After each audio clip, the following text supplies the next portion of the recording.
नमस्कार प्यारे साथियों, मैं महेंद्र चौधरी आपके अपने YouTube चैनल आरजे एग्जाम्स में स्वागत करता हूं। एक बार फिर से हमारा जो टॉपिक चल रहा था वो आरपीएफ, एसआई और कांस्टेबल के लिए जीके जीएस से प्रैक्टिस सेशन चल रहा था। हम चल रहे थे मध्यकालीन इतिहास में। हमारे जो 5-10 क्वेश्चन है वो रह गए थे, उनके बारे में हम चर्चा करेंगे। तो आपकी स्क्रीन पर अगला क्वेश्चन, मध्यकाल में लिखे गए महाकाव्य पद्मावत के लेखक कौन है? तो बात करते हैं हम पद्मावत के बारे में। Padmaavat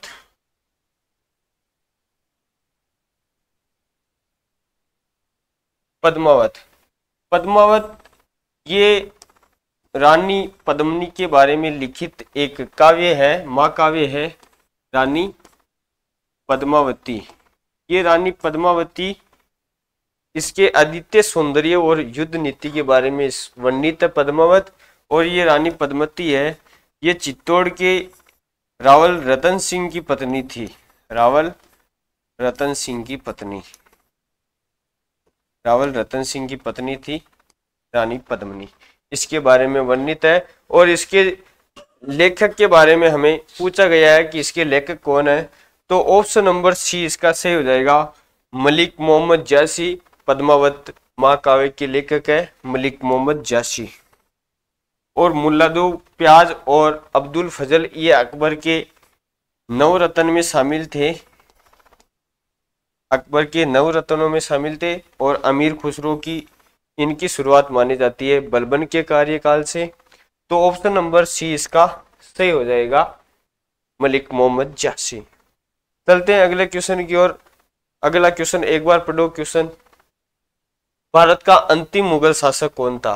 option number A Alamgir द्वितीय, option number B Aurangzeb, option number C Ahmad Shah Bahadur, option number D Bahadur Shah Zafar.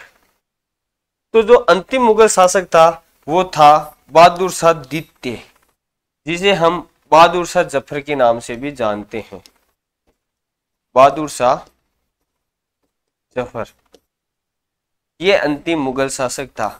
इसका कार्यकाल माना जाता है 1837 से 1857 के मध्य। कुल मिला के 20 वर्ष तक इन्होंने शासन किया था और अंग्रेजों ने इन्हें बंदी बनाकर रेंगून म्यांमार भेज दिया गया और वह 1862 ईस्वी में इनकी मृत्यु हो जाती है। तो अंतिम मुगल शासक बहादुर शाह द्वितीय या बहादुर शाह जफर के नाम से भी हम जानते हैं। ये जफर नाम से अपनी कविताएं लिखता था, बहादुर शाह जफर जफर नाम से कविताएं लिखता था। तो ऑप्शन नंबर डी इसका सही हो जाएगा। चलते हैं अगले क्वेश्चन की ओर। अगला क्वेश्चन, दिल्ली के प्रसिद्ध शासक फरीद को अन्य किस नाम से जाना जाता था? दिल्ली के प्रसिद्ध शासक फरीद को किस अन्य नाम से जाना जाता था? Farid. Option number A Akbar, option number B Sher Shah Suri, option number D Ismaili Shah, option number D Adil Shah. तो ऑप्शन नंबर जो बी है, शेर शाह सूरी को फरीद नाम से जाना जाता था। इनका मूल नाम था फरीद, फिर बाद में बहार खान लाहौनी, इनका नाम शेर खान रखा गया था और बाद में शेर शाह सूरी हो गया था। इन्होंने एक शेर को मारा था, शेर का शिकार किया था, तो बहार खान लाहौनी ने इनको शेर शाह सूरी की उपाधि दी थी। इनका कार्यकाल माना जाता है 1540 से 55 के मध्य। और जो जीटी रोड की स्थापना, जीटी रोड के जो निर्माण करता है वो शेर शाह सूरी है। मध्यकाल में ग्रांड ट्रक रोड बोलते हैं जिसे हम, ग्रांड ट्रक रोड। इसके और एक इन्होंने चांदी की मुद्रा प्रचलित की थी, उसका नाम था रुपया। उसके प्रतिपादक भी शेर शाह सूरी है। इनके दो युद्ध महत्वपूर्ण माने जाते हैं। पहला युद्ध 1539 तोसा का युद्ध। दूसरा युद्ध हुआ था 1540 में, जिसे बीलग्राम या कन्नौज का युद्ध कहते हैं। पीलग्राम या कन्नौज का युद्ध। ये दोनों युद्ध हुमायूं और शेरशाह सूरी के मध्य हुए थे। हुमायूं और शेरशाह सूरी के मध्य हुए थे, जिसमें हुमायूं की पराजय होती है और हुमायूं सीधा लाहौर चला जाता है और दिल्ली का शासक शेरशाह सूरी बनता है। तो ऑप्शन नंबर बी हो जाएगा। ये एक अफगान शासक था, अफगान शासक था शेरशाह सूरी। तो ऑप्शन नंबर बी इसका सही आंसर। चलते हैं अगले क्वेश्चन की ओर। अगला क्वेश्चन आपकी स्क्रीन पर, शेख सलीम चिश्ती का मकबरा इनमें से किस शहर में स्थित है? शेख सलीम चिश्ती ये एक सूफी संत हुआ करते थे। शेख सलीम चिश्ती सूफी संत, सूफी संत। आगे मैं बताऊंगा आपको सूफी संत के बारे में, भक्ति आंदोलन के बारे में, सूफीवाद के बारे में।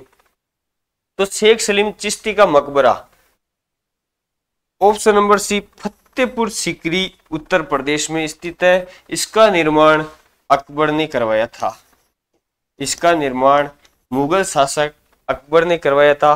शेख सलीम चिश्ती का मकबरा ये फतेहपुर सीकरी उत्तर प्रदेश में स्थित है। चलते हैं अगले क्वेश्चन की ओर। आपकी स्क्रीन पर अगला क्वेश्चन, ताजमहल की सजावट के लिए मुख्यतः किस वास्तु तकनीक का इस्तेमाल किया जाता है? ताजमहल की सजावट के लिए पूछा गया है, वास्तु तकनीक के बारे में हमें पूछा है। Option number A mosaic, option number B relief, option number C pietra dura, option number D tesserae. तो जो ताजमहल में जो वास्तुकला का प्रयोग हुआ है वो ऑप्शन नंबर सी पितराडूरा का प्रयोग हुआ है। पितराडूरा क्या थी? ये सफेद जो संगमरमर होता है, सफेद संगमरमर, सफेद संगमरमर पर रंगीन पत्थर जोड़ना, पर रंगीन पत्थर को जोड़ना, ये पितराडूरा वास्तुकला थी। इसकी शुरुआत मानी जाती है जहांगीर के काल से। जहांगीर के काल से इसकी शुरुआत मानी जाती है और प्रसिद्धि प्राप्त हुई थी शाहजहां के काल में। पितराडूरा को सर्वाधिक जो चरम पे थी वो थी शाहजहां के काल में। और पितराडूरा का प्रथम प्रमाण, पितराडूरा का प्रथम प्रमाण जो मिलता है वो जहांगीर की जो पत्नी थी मेरुनिसा, नूरजहां या मेरुनिसा, नूरजहां या मेरुनिसा, उनके पिता का नाम था मिर्जा राजा, मिर्जा ग्यास बेग। इनका उपनाम था एतमाद दौला,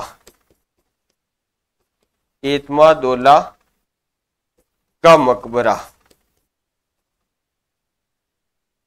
ये पितराडूरा का प्रथम प्रमाण माना जाता है। एतमाद दौला का मकबरा ये आगरा यूपी में स्थित है, आगरा यूपी में स्थित है और मेरुनिसा के ये पिताजी थे। तो ऑप्शन नंबर सी इसका सही आंसर हो जाएगा। ताजमहल में किस वास्तुकला का प्रयोग किया गया? पितराडूरा। अगला क्वेश्चन, निम्नलिखित में से किसका निर्माण शाहजहां द्वारा नहीं करवाया गया था? इस टाइप के क्वेश्चन अक्सर रेलवे एग्जामों में मिलते हैं, क्योंकि इसमें चारों ऑप्शन को हमें पता होना जरूरी है। Option number A Shalimar Bagh, option number B Lal Qila Delhi, option number C Buland Darwaza, option number D Jama Masjid. Jama Masjid, Jama Masjid ये दिल्ली में पड़ती है। इसका निर्माण शाहजहां ने करवाया। बुलंद दरवाजा ये फतेहपुर सीकरी उत्तर प्रदेश में पड़ता है। इसका निर्माण मुगल शासक अकबर ने करवाया था 1602 ईस्वी में गुजरात विजय के उपलक्ष्य में। कभी कभी क्वेश्चन आता है कि बुलंद दरवाजा का निर्माण किस युद्ध के बाद में किया था? तो गुजरात विजय उपलक्ष्य के बाद में किया था 1602 ईस्वी में। तो ऑप्शन नंबर सी इसका सही आंसर हो जाएगा। शालीमार बाग और लाल किला दिल्ली, इनका निर्माण शाहजहां ने करवाया था। तो ऑप्शन नंबर इसका सही आंसर हो जाएगा। चलते हैं अगले क्वेश्चन की ओर। अगला क्वेश्चन आपकी स्क्रीन पर, ताजमहल परिसर का निर्माण लगभग कब शुरू किया गया? इस टाइप के क्वेश्चन को हमें ऑप्शन के जरिए भी कर सकते हैं। ताजमहल का निर्माण करवाया था शाहजहां ने। शाहजहां ने, तो शाहजहां का कार्यकाल क्या था? शाहजहां का कार्यकाल था 1627 से 1658 के मध्य। मतलब ताजमहल का निर्माण इसी पीरियड के अंदर, इसी अवधि के अंदर हुआ था। तो 1621 हो नहीं सकता, और ताजमहल को बनने के लिए कम से कम समय लगा था 21 वर्ष। अगर 51 में 21 जोड़ते हैं तो 58 के बाद चला जाता है, 41 में 21 जोड़ते हैं तो 58 के बाद चला जाता है। तो ऑप्शन नंबर सी और डी दोनों ही नहीं होंगे। तो बचा एक ही ऑप्शन 1632। तो ताजमहल निर्माण का जो कार्य शुरू हुआ था वो लगभग 1632 ईस्वी में हुआ था, और 21 वर्ष कार्य चला था और संपूर्ण हुआ था 1653 ईस्वी में। तो ऑप्शन नंबर इस क्वेश्चन का सही हो जाएगा 1632, ऑप्शन नंबर बी। चलते हैं अगले क्वेश्चन की ओर। आपकी स्क्रीन पर अगला क्वेश्चन, कर्नाटक का मैसूर पैलेस निम्नलिखित में से किस राजवंश का आधिकारिक निवास था? जो कर्नाटक राज्य में मैसूर पैलेस है वो किस राजवंश से संबंधित है, या किस राजवंश का आधिकारिक निवास स्थान था? तो ऑप्शन नंबर जो बी है, ये वाडिया राजवंश का आधिकारिक निवास स्थान हुआ था। ये दक्षिण राजवंश है वाडिया वंश, इसका जो आधिकारिक निवास स्थान था वो था मैसूर पैलेस। ये कर्नाटक राज्य में स्थित है। ऑप्शन नंबर बी इसका सही आंसर हो जाएगा। चलते हैं अगले क्वेश्चन की ओर। अगला क्वेश्चन आपकी स्क्रीन पर, मुगल कालीन प्रसिद्ध गायक तानसेन किस भारतीय संगीत शैली से संबंधित है? बहुत ही बेहतरीन क्वेश्चन। इस टाइप के क्वेश्चन अक्सर देखने को मिलते हैं। जो तानसेन है, ये फिर बात करते हैं तानसेन के बारे में। तानसेन ये अकबर के 9 रत्नों में शामिल था। तानसेन अकबर के जो 9 रत्न है उसमें शामिल था तानसेन। तानसेन को अकबर ने मियाँ की उपाधि दी थी। मियाँ की उपाधि दी थी। और तानसेन है ये ध्रुपद गायन संगीत शैली से संबंधित है। ध्रुपद गायन, ऑप्शन नंबर इसका सही हो जाएगा ध्रुपद। चलते हैं अगले क्वेश्चन की ओर। अगला क्वेश्चन आपकी स्क्रीन पर पढ़ो एक बार क्या कह रहा है। उत्तर प्रदेश में निम्नलिखित में से कौन सा स्मारक नहीं है? कौन सा स्मारक नहीं है? ऑप्शन नंबर ए सफदरगंज का मकबरा, option number B Taj Mahal, option number C Bara Imambara, option number D Sarnath stupa. तो ये सारनाथ स्तूप है, ये उत्तर प्रदेश में है। बड़ा इमामबाड़ा ये उत्तर प्रदेश में, ताजमहल ये आगरा उत्तर प्रदेश में स्थित है। तो ये नीचे वाले तीनों ही ऑप्शन उत्तर प्रदेश से संबंधित है। और सफदरगंज का मकबरा ये दिल्ली में स्थित है। ये दिल्ली में स्थित है। और ये किसकी स्मृति में बनाया गया था? ये जो मुगल शासक है मोहम्मद शाह, मुगल शासक मोहम्मद शाह की स्मृति में बनाया था। मोहम्मद शाह की स्मृति में। मोहम्मद शाह को रंगीला बादशाह के नाम से भी जानते हैं हम, रंगीला बादशाह। मुगल काल में जो शासक होता था उसको बादशाह बोलते थे। तो मोहम्मद शाह को रंगीला बादशाह के नाम से जानते हैं। इनकी स्मृति में सफदरगंज का मकबरा का निर्माण करवाया था। ये किसने करवाया था? ये शुजादौला ने इस मकबरे का निर्माण करवाया था लगभग 1734 के आसपास, 1739 के आसपास। तो ऑप्शन नंबर ए इसका सही हो जाएगा। चलते हैं अगले क्वेश्चन की ओर। अगला क्वेश्चन आपकी स्क्रीन पर, निम्नलिखित संगीतकारों में से वह कौन है जो 1253 से 1325 ईस्वी तक जीवित थे और जिन्हें पारंपरिक तबला और सितार के आविष्कार के रूप में जाना जाता है? पारंपरिक तबला और सितार के जो जनक है वो किसे माना जाता है? तो ऑप्शन नंबर जो बी है अमीर खुसरो, इनका कार्यकाल 1253 से 1325 के बीच में, और इनकी जो कार्यकाल की शुरुआत हुई थी वो बलबन के कार्यकाल से मानी जाती है। बलबन के कार्यकाल से मानी जाती है, और लगभग 8 सुल्तानों का शासन देखा था इन्होंने। 8 सुल्तानों का जो कार्यकाल था वो देखा था अमीर खुसरो ने। ये तबला और सितार के साथ साथ कव्वाली के भी जनक थे, कव्वाली के भी जनक थे। और जो हिंदुस्तानी शास्त्रीय संगीत है, ख्याल ख्याल और तराना, इसके जो खोजकर्ता है वो अमीर खुसरो ही है। अमीर खुसरो के जो गुरु है वो है दिल्ली की निजामुद्दीन औलिया, निजामुद्दीन औलिया। ये इनके गुरु थे अमीर खुसरो के। और इनकी एक पुस्तक है, सॉरी, खवाजाइन उल फतू, खजाइन उल फतू, पुस्तक का नाम है खजाइन उल फतू। ये अमीर खुसरो की प्रसिद्ध पुस्तक है। कम 8 चैप्टर है इसके अंदर। इसमें पहला चैप्टर आता है तारीख-ए अलाई। 8 चैप्टर है टोटल, इसमें पहला चैप्टर है तारीख-ए अलाई। ये अलाउद्दीन खिलजी के बारे में वर्णित पुस्तक है तारीख-ए अलाई, जो अमीर खुसरो की पुस्तक है। तो ऑप्शन नंबर बी इसका हो जाएगा। तबला और सितार और कव्वाली के जनक है अमीर खुसरो। इनकी प्रसिद्ध पुस्तक है खजाइन उल फतू। उसमें 8 चैप्टर है, जिसमें पहला चैप्टर आता है तारीख-ए अलाई, जो अलाउद्दीन खिलजी के बारे में वर्णित है। तो ऑप्शन नंबर बी इसका सही हो जाएगा। चलते हैं अगले क्वेश्चन की ओर। अगला क्वेश्चन आपकी स्क्रीन पर।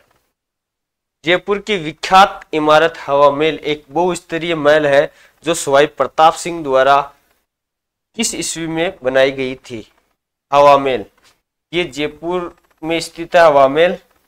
ये सवाई प्रताप सिंह द्वारा बनाई गई थी 1799। ऑप्शन नंबर सी इसका सही आंसर है। सवाई प्रताप सिंह द्वारा लाल बलुआ पत्थर होते हैं उनसे निर्मित है। पंचमहल, पंच जो मंजिल है इमारत है, ये 5 मंजिल इमारत है हवा महल। जयपुर राजस्थान में स्थित है। जयपुर राजस्थान में स्थित है। जो जौहरी बाजार है वहां पे स्थित है। इसका निर्माण 1799 ईस्वी में सवाई राजा प्रताप सिंह द्वारा बनाई गई थी। तो ऑप्शन नंबर इसका सी सही हो जाएगा। चलते हैं अगले क्वेश्चन की ओर। अगला क्वेश्चन आपकी स्क्रीन पर। मध्यकाल में भारत आने वाले यात्रियों ने अपनी जीवनी लिखी और दरबारी कवियों ने अपने राजाओं की प्रशंसा के लिए कविताएं लिखी। इन साहित्य स्रोत को क्या कहा जाता था? बहुत ही बेहतरीन क्वेश्चन है कि मध्यकाल में भारत आने वाले यात्रियों ने अपनी जीवनी लिखी और दरबारी कवियों ने अपने राजाओं की प्रशंसा के लिए कविताएं लिखी। इन साहित्य स्रोतों को क्या कहा जाता था? ये जो साहित्य स्रोत मिले थे, ये पहली बात तो पांडुलिपियों में मिले थे। पांडुलिपियों में मिले थे।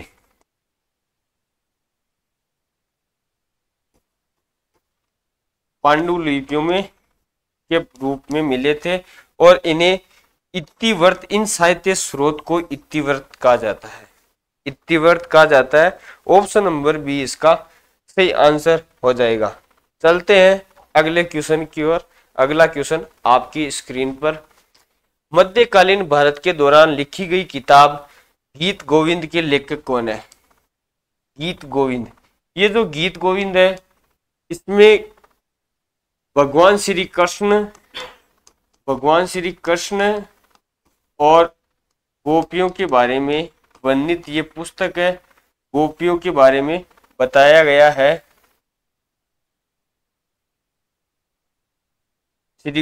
भगवान श्री कृष्ण और गोपियों के बारे में वर्णित है ये पुस्तक। ऑप्शन नंबर डी, जयदेव जो शाही कवि थे बंगाल के राजा थे लक्ष्मण सेन। लक्ष्मण सेन, उनके शाही दरबारी कवि थे जयदेव।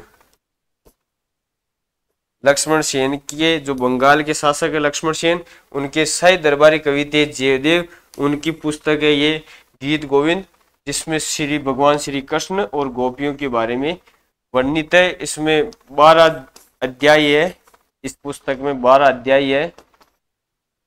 तो ऑप्शन नंबर डी इसका सही आंसर हो जाएगा। चलते हैं अगले क्वेश्चन की ओर। अगले क्वेश्चन, राजपूत राजवंश के अनंगपाल तोमर ने किस राज्य को स्थापित किया था? राजपूत जो राजवंश के शासक है अनंगपाल तोमर, ये तोमर वंश के संस्थापक माने जाते हैं। तोमर वंश है, इसके संस्थापक माने जाते हैं। और दिल्ली बसाने का जो श्रेय जाता है, ऑप्शन नंबर डी, दिल्ली बसाने का जो 11वीं शताब्दी में इन्होंने दिल्ली नगर की स्थापना की थी, दिल्ली राज्य को स्थापित किया था। तो ऑप्शन नंबर डी इसका सही आंसर हो जाएगा, अनंगपाल तोमर ने। चलते हैं आज का लास्ट क्वेश्चन, भारत में मध्यकाल किस शताब्दी से शुरू होता है और किस शताब्दी में समाप्त होता है? तो मध्यकाल की बात करते हैं। इतिहास में सबसे पहले आता है प्राचीन इतिहास, उसके बाद में मध्यकालीन इतिहास, उसके बाद में आधुनिक इतिहास आता है। तो जो मध्यकालीन इतिहास है वो 8वीं शताब्दी से 18वीं शताब्दी के मध्य माना जाता है, क्योंकि 712-13 ईस्वी के अंदर मध्यकाल में सबसे पहले आता है राजपूत काल। राजपूत काल में मोहम्मद बिन कासिम ने आक्रमण किया था भारत पे 712-13 ईस्वी में, मतलब 8वीं शताब्दी है। तो जो कार्यकाल होता है वो 700 से 800 के बीच में होता है। 700 से 800 के बीच में 8वीं शताब्दी, 800 से 900 ये 9वीं शताब्दी हो गई। 9वीं शताब्दी मतलब बाद वाली जो चीज है वो आएगी पहले। तो 712 और 1707 में औरंगजेब की मृत्यु के साथ ही मध्यकालीन इतिहास समाप्त हो जाता है। फिर आता है आधुनिक इतिहास के बारे में। तो 8वीं से 18वीं, ऑप्शन नंबर ए इसका सही आंसर हो जाएगा, 8वीं शताब्दी से 18वीं शताब्दी। तो आज के लिए इतना ही, मिलते हैं बेहतरीन सेशन के साथ कल। जय हिंद, जय भारत।